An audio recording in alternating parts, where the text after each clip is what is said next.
Good afternoon, everyone. So, just going to go and finish the last little bit that was left over on Sunday when the rain came in. Going to use the Model C. Just going to go check it over and that now. There's only, they reckon about a tank full, but I'm looking forward to going and doing it. Just take it steady, take it easy, have chilled out. Just cut it and and enjoy myself.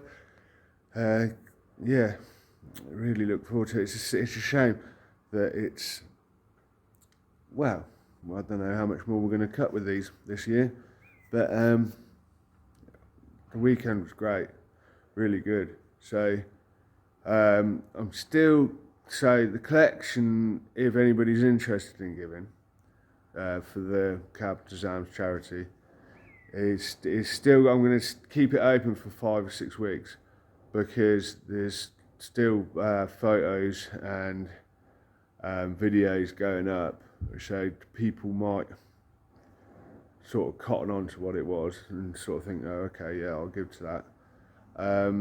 Just like I say, on the off chance. I know there is a few people who have promised to give me some money, so I'm waiting for it hasn't arrived yet.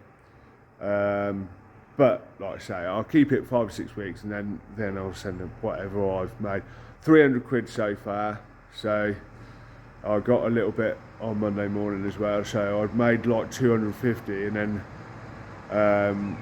on the Monday morning I made somebody give me 50 as well. But yeah, this one, the hydraulics have started to get a bit sloppy, so that the head is dropping on that one, so I've got to look at that. So obviously once harvest is over and we know we're not going to do anything else, going to clean them all nicely, wax oil them like I always do, and then go through them, service them through the winter, do the little bits and pieces jobs and see how it goes. I mean, to be honest, there ain't much we need to do really to them now. I think they're pretty good, you know. I think the clutch might be going on, like I say, on this one, which is a bit of a job, but I'll have a play about that and see what I think. But I'm sure I could feel the clutch going on that one, which is a bit of a nightmare because I had the axle out of that before. But yeah, they really did do a good job, and I'm really pleased with them. So yeah, I'll catch it with a bit of footage. I'm just going to check the oil in this one, and so hopefully in the end, sometime this week, hopefully Saturday, I'm going to be using my Europa. So the weather forecast is atrocious, but thankfully it's a miracle really that we could get the show done, you know. I mean, imagine it's like the roll of the dice. We just landed on the right number with that one, definitely, you know what I mean. Couldn't have asked for more. But yeah, catch you in a minute.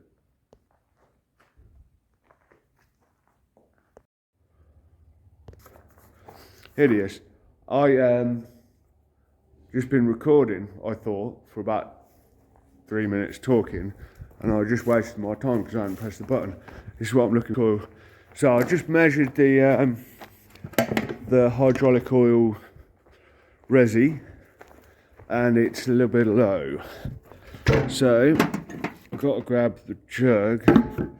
Yeah, that's fine. I might just give it a clean, so bear with me a second while I turn it off. And we're back in the room. Right, so there you go. It's a bit of a funny colour. Looks like something off of Ghostbusters 2 or something.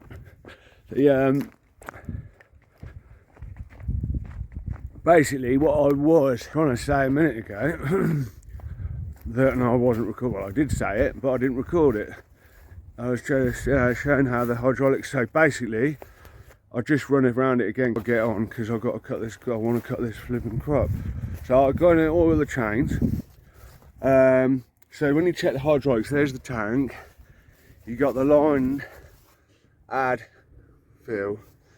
Got this little measuring away. You can use I use a bit of straw sometimes, as long as you know. So basically, you put your finger or a marker there, so you know where it holds like that. So that's how far down it's gone. So there you go. It's already got oil on it. So I'll use the other end because I dipped it a minute ago. So you see, you hold your your fingers there and you dip it in like that, and then you know how far it goes.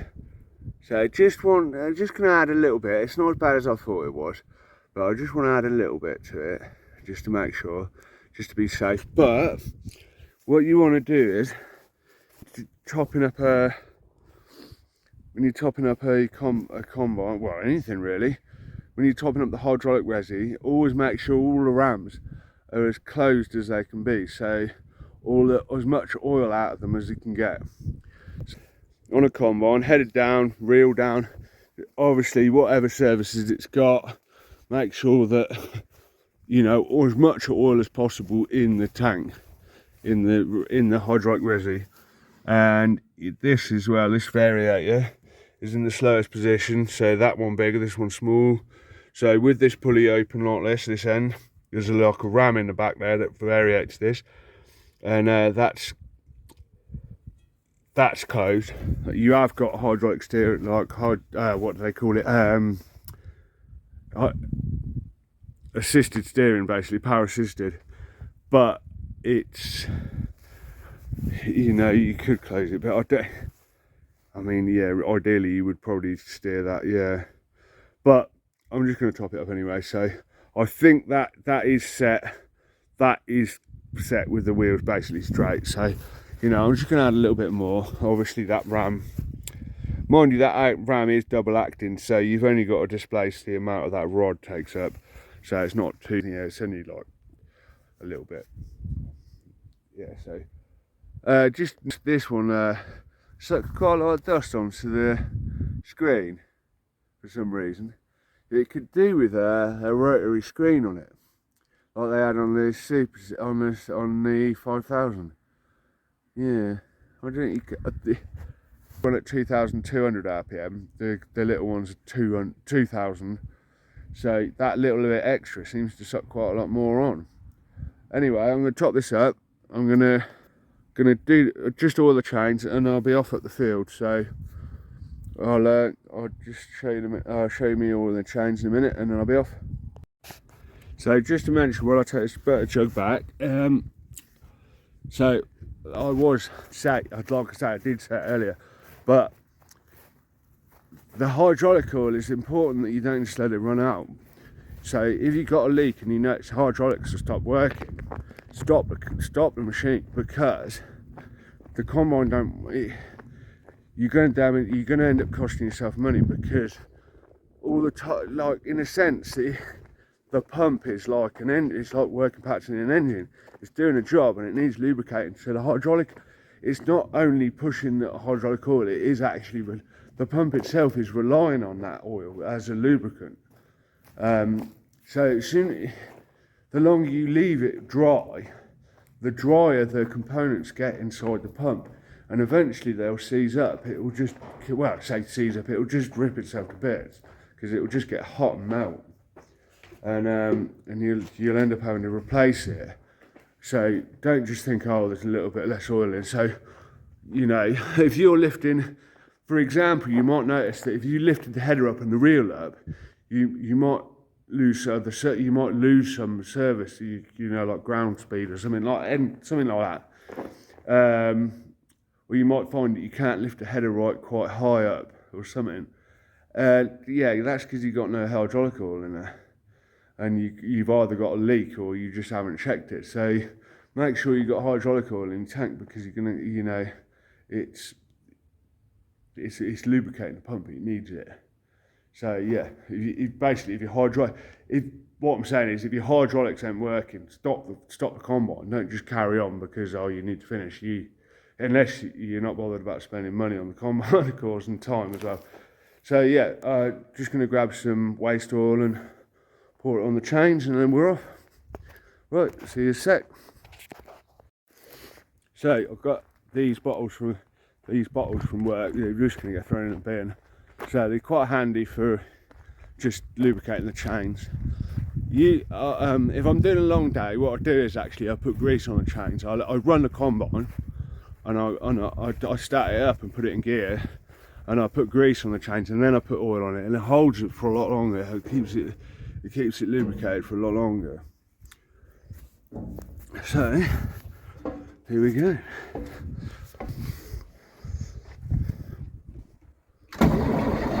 Oh, push and stop, and this is one job I want to do on this one day, is put the levers back on here.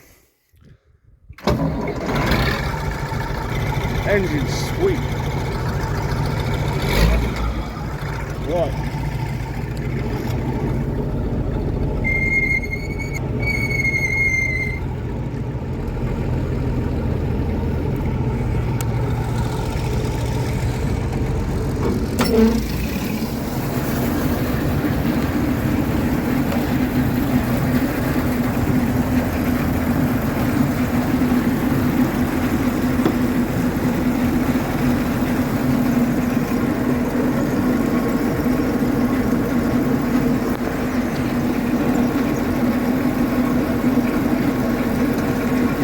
So, you start with the drum chain, because that's the one that does a lot of work. Be careful doing this. I'm doing like this because it gets all over the chain, you're not really supposed to. So don't think this is an advert of how to do it, this is how I do it. But if you do it like this, be very careful because it'll grab the bottle out of your hand if you're not careful.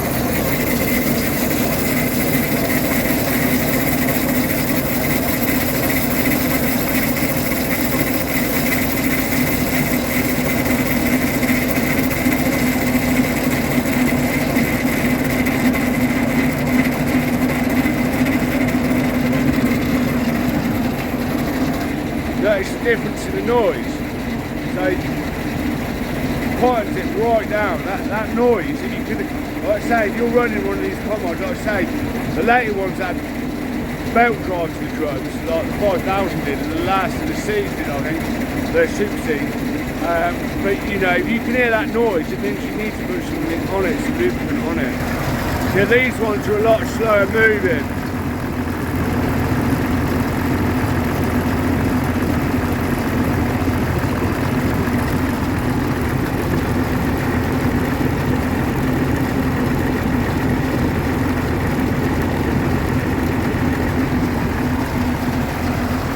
There is that one as well, but that one doesn't do as much work and it's lubricated, so we're going to put a scoop on the back of this one. We're going to put a straw curtain on the back of it or something to stop it from blowing everywhere, because it kept on blowing on the crop and it builds up each time you go past. It's really windy like it was at the weekend, it all blows over, and each time you go past you're doubling up what you're cutting.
Beautiful. Sorted, so ready to go. Well, hopefully anyway. I can't expect anything to go wrong really, because it's good you know, it did the work the other day. We've only got to do a tank full, so I ain't bothered greasing it. I was supposed to have an early night last night, because it would have been the first night, early night in the week that I've had for ages, for like 3 or 4 weeks, because getting all this ready for the show. Yeah, and I had to go visit someone in hospital, so it didn't happen. So I had quite a late night last night. But yeah, right, off we go.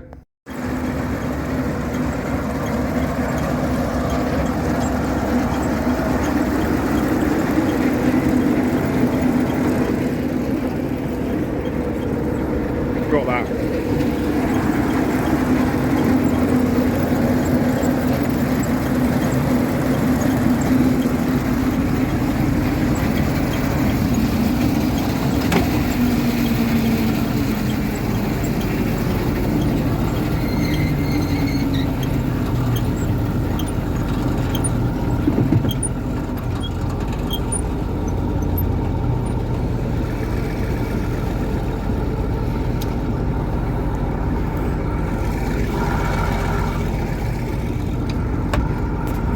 And away we go.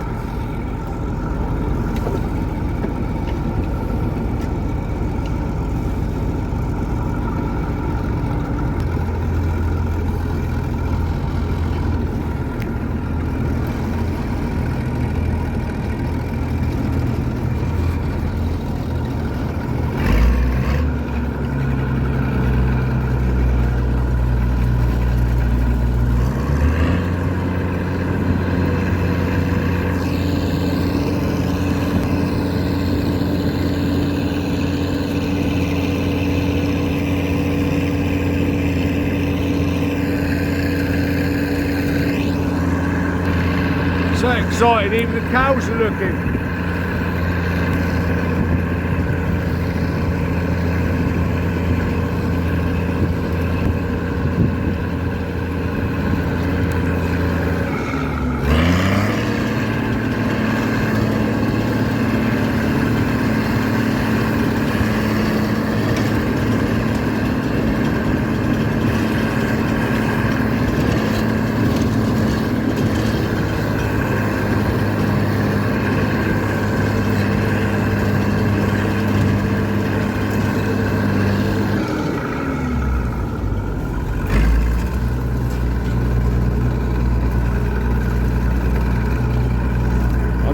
I've got to be careful through here, so I'll get off.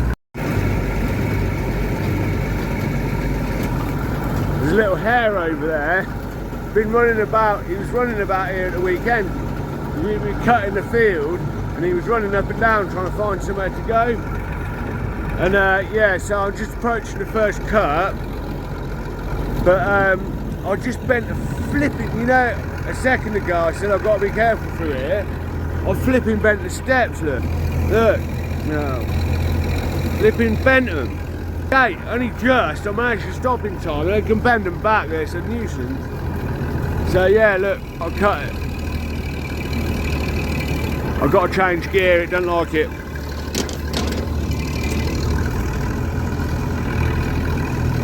Yeah, so this is all that's left.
and the camera at the same time. Need to get one fitted to my head or something. Look at it, mess.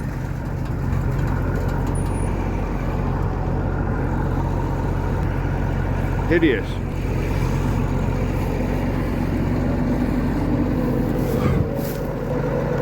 Look at that, that's what I've done to the steps, look. Flipping nightmare. Oh well, I'll straighten it out, I'll get something on there and do that. Bloody big hammer or something.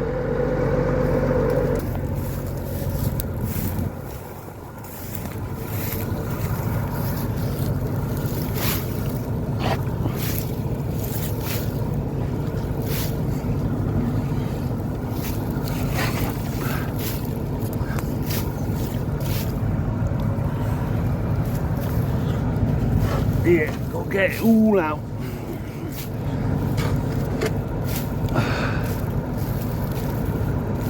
Thankfully I caught it in time before it went in the combine, because I have had it before. The first time it ever happened to me, I filled the whole flipping combine full of it.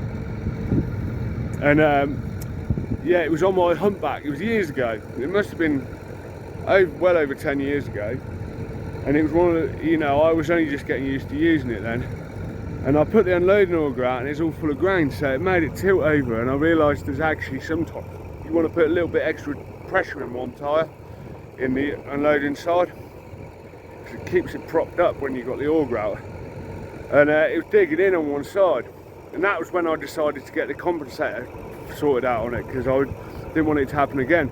But actually it got so blocked, all the rattle clutches were going, all the clutches were going, and one of the bolts worked its way out of on one of the slip clutches, fell on the floor with a spring, and it wasn't until I cleaned it up. I can't remember, I went up the top of the field to sort it all out, and I was supposed to be cutting this field. I had to cut it that day because the rain was coming and it was the end of the season. I literally had to go, and I only had one combine at the time, and I went flying down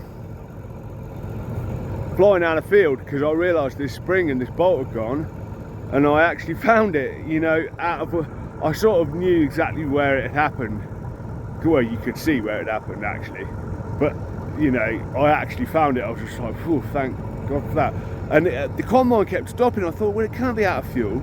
It turned out the next year I went to a show and it stopped in the middle of the road a couple of times, and it realised it was actually a little blockage in a pipe by the tap at the fuel tap on the tank.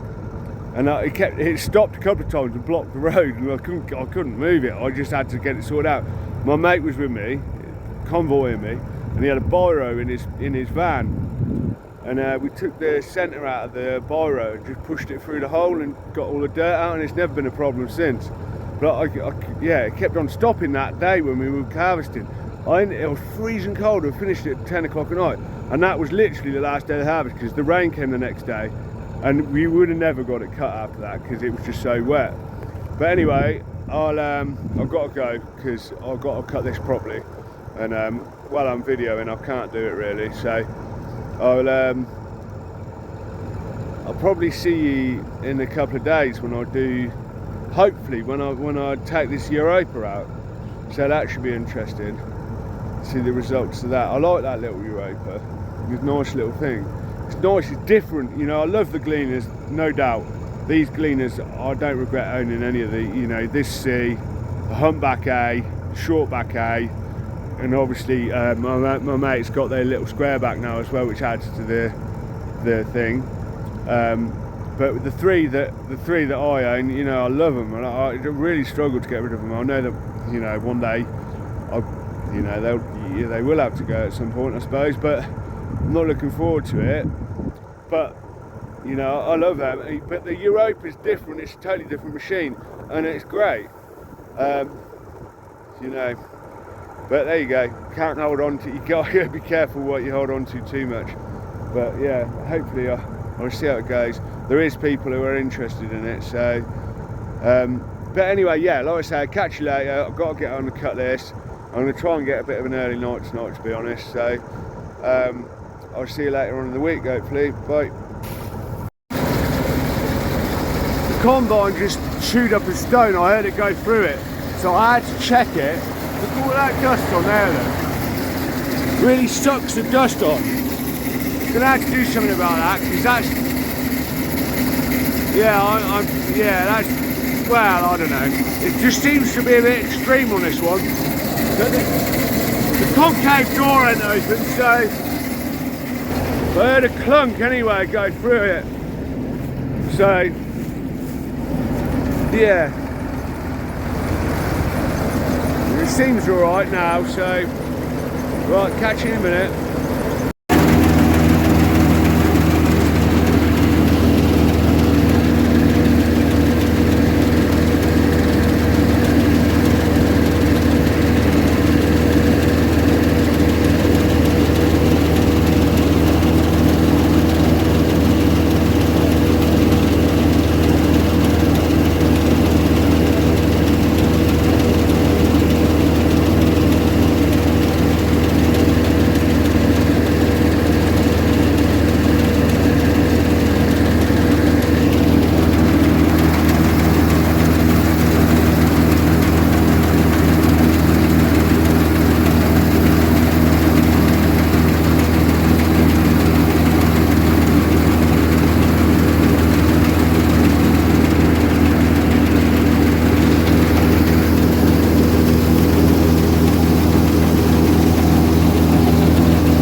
reckon I want to do a show next year, another one.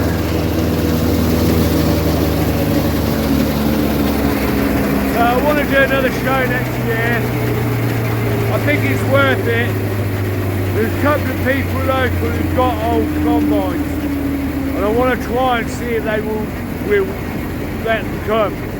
Because to be honest, there's no point having an old combine if we don't do anything. You know, people want to see them. You know, and I can't just keep on getting new combines unless if I won the lottery I would, but I don't play the lottery, so it probably won't happen. But unless I become rich, it's just not going to happen. So I've just got to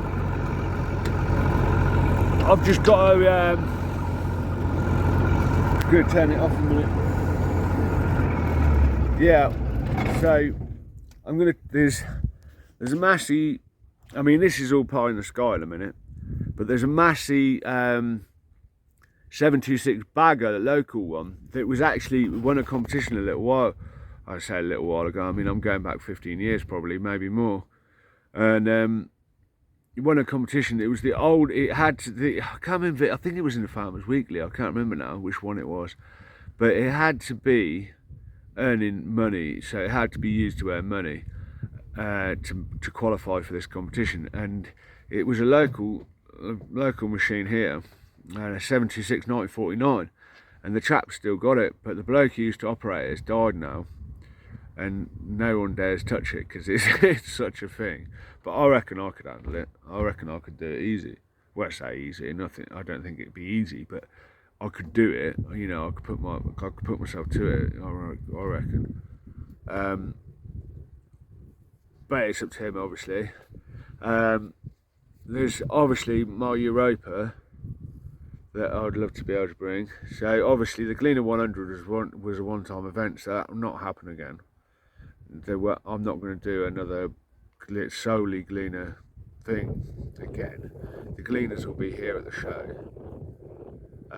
but I wouldn't mind if I'm going to do a show each year or take part in a show. I would like to start sort of using different machines as well. Gleaners will always be a part of it. There'll always be one or two Gleaners there because Gleaners are the best for me personally. Anyway, they're my favourite. They're just great. They're just good. Yeah, but anyway, ransoms. You got ransoms. You got class. You got Massey. Everybody loves Massey. You see, Gleaners unfortunately don't pull in the crowds. They do it for me, but generally no. But you see a bagger Massey 726, people like to see them. You know, they really do. They do really turn heads, and you know.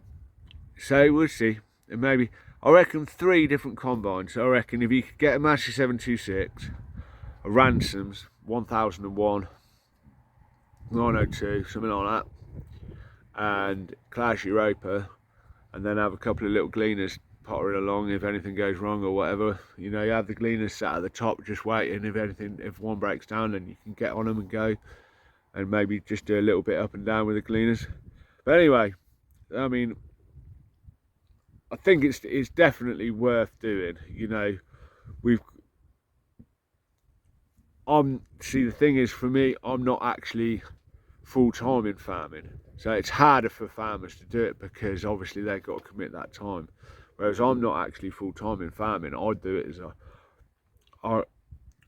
hobby. So I don't, and the thing is, I realised that I don't want to fix combines in the winter for people, because the minute something goes wrong, then you're the one that's got to come out and fix it. So I got out of that because I want to be able to do that. I want to say devote myself. It's not devote myself, it's what I enjoy doing. So it's not like necessarily something hard, but I want to preserve these machines because I think they're amazing. You know, and one day they'll be gone forever, and people will get it. And when they're gone, they'll say, "Why did we let that happen?" But it's, you know, that day's coming, and you know, it will happen, I'm sure. You know, there'll be one or two, you know, but that's just the way it goes. But while I'm capable, when I'm able, I want to be able to sort of keep as many, especially gleaners and and other combines of this era going, because they were the hedgerow combines of my youth, and I mean, you just see how the way this. I mean, I didn't I didn't perform very well, but this combine performed beautifully. We've done a lot of work on it. There's still a few bits and pieces, like the auger's slightly bent, but we've got another auger to put in it. It's all work, I know. There's a few bits and pieces that could be tweaked on it, but flipping it, man, this combine will go all day long munching. And when we had them 4 running together, they cleaned house. They absolutely wiped the floor.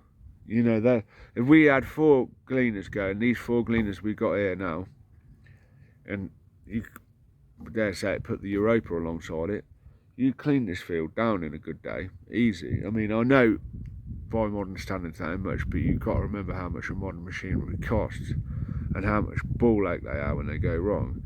And you've got John Deere coming out telling you that you've got to have their software because this software doesn't work anymore and all that rubbish. Not with this, mate. I'll just get a spanner and fix it.